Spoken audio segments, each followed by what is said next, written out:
James, we kind of pick on the CCC from time to time that they started their league season a little bit late in the game, but things are kind of developing the way we thought they would. And one of those reasons for that happening is our next guest, who has had really a great season overall. Maybe a couple of bumps in the road along the way, but I mean, he's more than compensated for any problems they've had with his numbers on the field. And why don't you do the introduction and save me from butchering it as I would normally?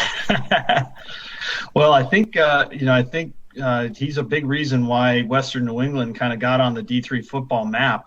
They went 10-0 last season, winning the NEFC championship in its final iteration. Won a playoff game in the first round against Hudson, and then took Alfred to the limit. The defending, at the time, the Empire 8 champions, only lost by 6 points, and off to a pretty good start this season. Like you said, a couple of bumps in the road, but undefeated in conference play and coming up with a big game against Salve Regina. But we'll talk about week 8 first. We'd like to bring in senior quarterback from Western New England, the Golden Bears, Anthony Service. Anthony, welcome to the show. How you doing? Good. How are you guys? Doing well. Congratulations on setting the career passing touchdown mark. I know you guys took it to Becker 45-0. Tell us a little bit about the game, and did you know the record was on the line in that one, or were you just doing your job out there? A little bit of both. I was just doing my job because that's kind of what I have to do. I was also told about the record by a friend that's in one of my classes. He does like the stats for the games, and he brought it up to me and told me like, you're 2 away from the record, and I was like, wow, that's kind of like a big thing for me because something I never thought I'd accomplish. But I'm very happy that I got to that goal. Well, it's been one of those years where you came in as a ranked team on the D3Football.com Top 25 poll, and things didn't go necessarily the way you wanted them to start the season. Tell us how things have developed here as the season's gone along. Springfield beat you. We know that Springfield is a very good team this season, obviously, from what's happened since. But obviously, it was a disappointing start to things. What did you do personally to help your team, get over that hump and become the team they've become at this point? I guess to start out with, I think that, we were ranked in the beginning of the season, and Coach always says don't worry about that stuff and try to just focus on trying to get better every day. But he did tell us that we're getting complacent at times, and I definitely agree with that. You could feel in the energy in our practice and stuff like that. So I think after losing to Springfield and losing to RPI, that kind of like slapped us in the face a little bit and, changes our attitude. And now I think that we had to really bond as a team, and we made practice a little more serious, and we took everything a little more serious, and that kind of got us going. So I definitely feel to get us over the next hump, I think those kind of helped us. As much as you don't want us to lose, I think those are kind of helping us develop to be the team we are right now. And honestly, we have a lot of fight, and we have a lot of energy into going through these games, and we're very confident right now. Yeah, it really did seem like that game against Hudson, which was a rematch from the round 1 game that you guys won last year. It really seemed like a key turning point for your season. It was a close game, 21-14. It looks like Hudson is in the driver's seat for the ECFC. While possible, you could see them again in the playoffs if you guys won the CCC. You got to beat one of the 2 or 3 top teams in your league right now. It's like a round robin from here on out. You got Salve coming up, and then Curry a little down the line. But tell us a little bit about some of the early game plan prep for Salve and what you guys expect to see this weekend. Basically, watching a lot of film on them, and from on film, you see a very confident team right now, and they're very, very well coached and have a lot of really good players. They have a couple of returns from last year that are having a good season. We're ready for a battle, I think. That we'll be ready this Saturday because, like I said, our coaches put a great game plan every week to get us in the right positions to make plays and stuff like that. And we're watching a lot of film on them, and I think we'll be ready for playing Salve this weekend. Sounds good. And, this is one of those battles. It used to be Salve's conference back in the NEFC days, and Western New England came around and sort of displaced that to a certain degree. So there's obviously a rivalry forming, to say the least, between the teams. So this is going to be a good one for sure. Anthony, it's easy to look too far forward as a team into potential playoff scenarios. And even if you win this week, which you have to get through a tough opponent, how are you going to make sure your team stays balanced and focused to make sure that you finish off correctly? Because you still do have, as James points out, kind of a bunch at the top right now of this conference. What have you learned over your years to make sure, leadership-wise, your team can stay focused to make sure you get to the prize at the end? One thing that I think we know as a team, we've always preached as a unit, is just to take one game at a time, one play at a time, and make the most of what you're doing right now. Because again, if you look too far forward, you can easily slip up and lose a game. Like last year, we didn't lose to Coast Guard, but we were looking to playoffs. After we beat Salve, it was a big win for us. We're kind of looking past Coast Guard a little bit, and next thing you know, we're tied 28-28 in the fourth quarter, and we had a game-winning drive to win that game. But just little things like that, like just to remind us and know that we have to take one game at a time. I think those are just little things that we have to keep in our back of our head to make sure we take one step at a time. So that's definitely one way I'll keep our team motivated to, for the future. Yeah, and it must be interesting in a way to kind of juggle the whole. On one hand, you guys are sort of the defending champions. I mean, the NEFC is obviously not officially around anymore. The CCC is a new conference, but has a lot of the same participants from prior seasons. So it's kind of like you're defending your title, but you're also going for a new one at the same time. Which side of the ledger do you fall on there? Is a little bit of both?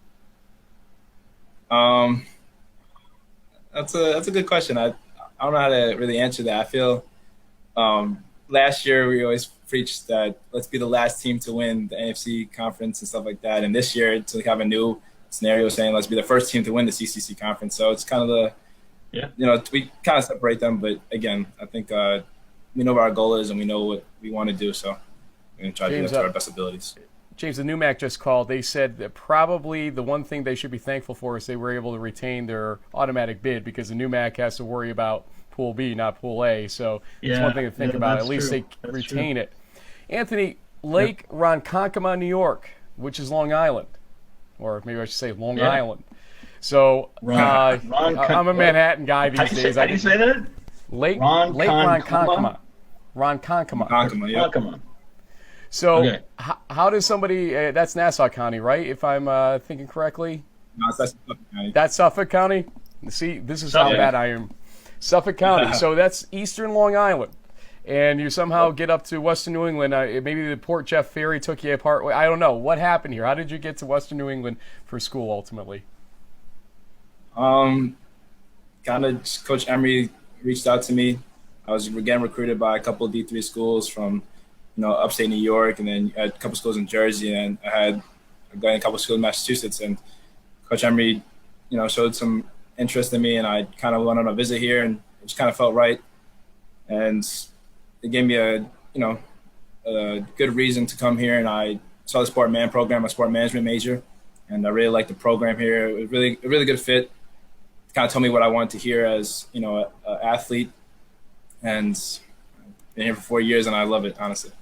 Sports management, what are you going to do with it ultimately? Have you gotten to that far? You're a senior, obviously, so you got to start making some decisions, but obviously you're trying to enjoy the end of your football season. Let's make a deal. Come on. Sign my guy. Let's go. What is this, our list suddenly? Apparently James thinks he knows what you're going to do with it, but what are you going to do with your major ultimately when you graduate? Ultimately, I think I want to get into coaching for a little bit just to experience that. I feel I've been playing football for a long time and I have some good knowledge about the game. I would love to just give back to a high school team or a college team for a little bit, and then when it's all said and done, I would like to get into some type of sport agency, something like that, something along those lines. You know what I just learned? I hate to tell you before you started your answer. James is the less technology guy of the two of us, and somehow he has two cell phones at his disposal, which confuses the heck out of me right now. I'm in a different place in my head right now. So James, why don't you go to the next question? I can barely use Bluetooth, so yeah. James, you know the next question, I think. So go right ahead. I think so.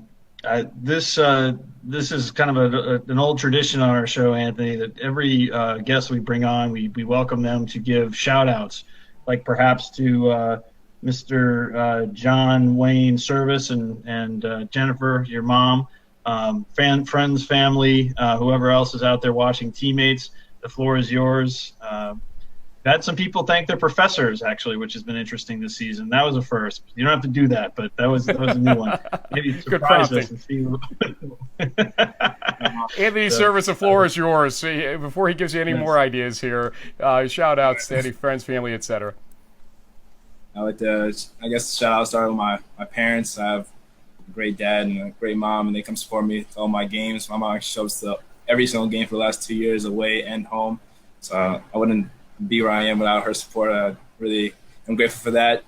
And then go straight to my teammates. Have a great team who believes in me and I believe in them. And I think we'll go as far as we want to if we focus and believe in each other the way we have, because I think we're doing a good job with that. And so give a shout out to my coaches, honestly. I didn't start till my third game my senior year in high school, and they gave me a shot to come here and play Division III football, and I've been very grateful for the opportunity. So I'd like to thank my coaches, my family, and my teammates. So now wait a minute, Anthony, say this again because I want to make sure I have this right. When was your first start? Third game my senior year. That's incredible. I mean, let's think about something, James. The number of high school quarterbacks that come into college football that end up converting to like wide receiver or tight end or defensive back, whatever. I mean, there's a lot of quarterbacks that go into college. You had lack of experience at a starter position, and they were willing to take a chance on you. Is that? I mean, did the upstate New York schools that looked at you, did they see you as quarterback material, or was Western New England the only one that really took the chance? And by the way, it was a great chance and risk they took if that's the case. Yeah. I definitely had some other schools that looked at me at quarterback from what I was told. Some schools that also talked to me about playing receiver and stuff like that. So, yeah, it definitely took a chance on me, but I guess it was worth it, right? That's awesome. Absolutely. I did not know that part of your story, but it just makes it even more incredible what you've accomplished in a very short period of time, obviously, Western New England and otherwise. So congratulations on that. Yeah. We want to give a shout out actually to Wes Popolizio, your sports information director, who's been doing an incredible job this season. Western New England used to be a little bit of a joke out there in terms of the technology aspect of things, and he's done a great job. I know they've got Wi-Fi now in the press box. He's one of your greatest advocates getting the video to us when we need it and audio clips and everything else. So Wes has done a great job. So shout out to him for helping us put this together as well. And if he's there, give him a thumbs up or something for us, please. Good, you guys. So, listen, good luck against Salve Regina. We can't pick who we want to win in that game, obviously, or choose favorites or anything, but we know that it's going to be a very good game, to say the least. They will bring it, and you guys are going to have to put up your A game to win that game. So good luck, and hopefully talk to you later on at some point, whether it be for a bowl game, a playoff game, or whatever else. You guys will definitely be in the conversation for a lot of different things. Thank you. I really appreciate you guys having me. Thanks, Anthony. Good luck. And James, later on in the day, we're also going to post a Coach Behrman interview of our Coach's Corner this week. So make sure you tune in for that as well, folks. But for now, I really enjoyed our time with Anthony, and so we're going to make sure we get this posted. And as always, put comments up and share this. We want him to beat the record, which is really a three-way tie at 3,000 views right now between Springfield versus West New England. That's an interesting problem here. Brockport's Joe Germanario and Hudson's John Smith. So we'll see what happens with that. It's a little bit of a grudge match going on with our view counts at the end of the day. We'll see you later, folks.